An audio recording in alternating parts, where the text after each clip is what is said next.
Sama-sama di luar kota. Dalam kota mungkin.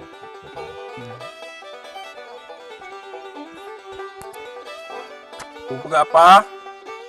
Ini selanjutnya kita makan kates pepaya madu. Ini namanya madu asli. Rupanya madu. Saya dah beli bom kang. Ini madu asli. Jadi dapat di madu boleh. Ini asli. Madu benar apa putih? Sesuai dengan kata adinya madu berarti mame.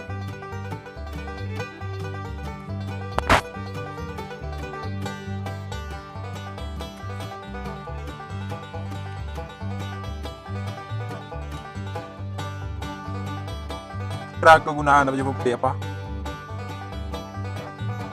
Makan pepaya melancarkan BAB.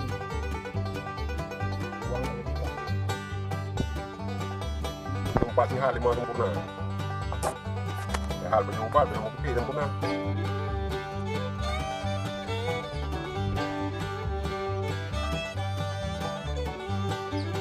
Melancarkan pencernaan lemak.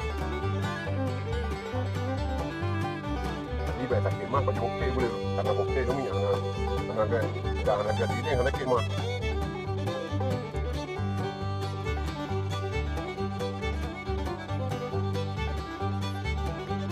Pasti dah boleh dah macam apa?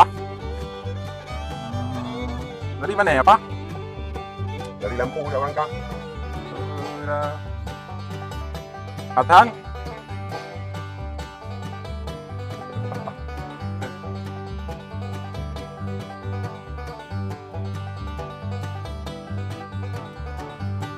Tadi dari rumah jauh Lampung. Oh, jauh beli.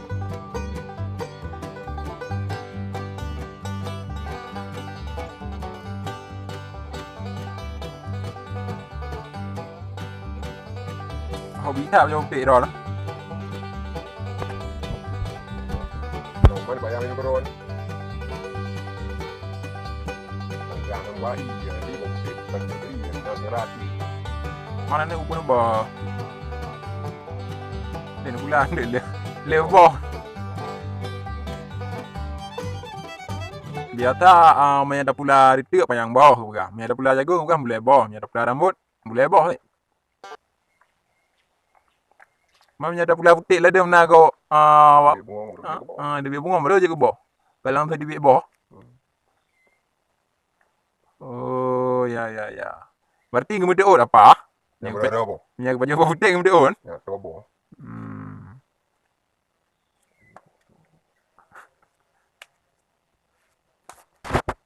Pemirsa lagi makan kates cat ulo.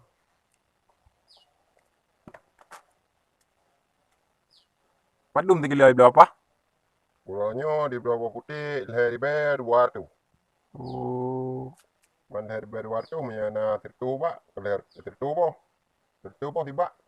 Sabor 2 kilo. 2 kilo. Tadi tertuba 200 kilo. 200 kilo kali leher di bawah. 600 ribu. Waktu ada 4, 600 ribu. Waktu ada pope, 60 ribu namanya. Lain ada jepot lah. Nyamban bawah baik mana bawah ni pot.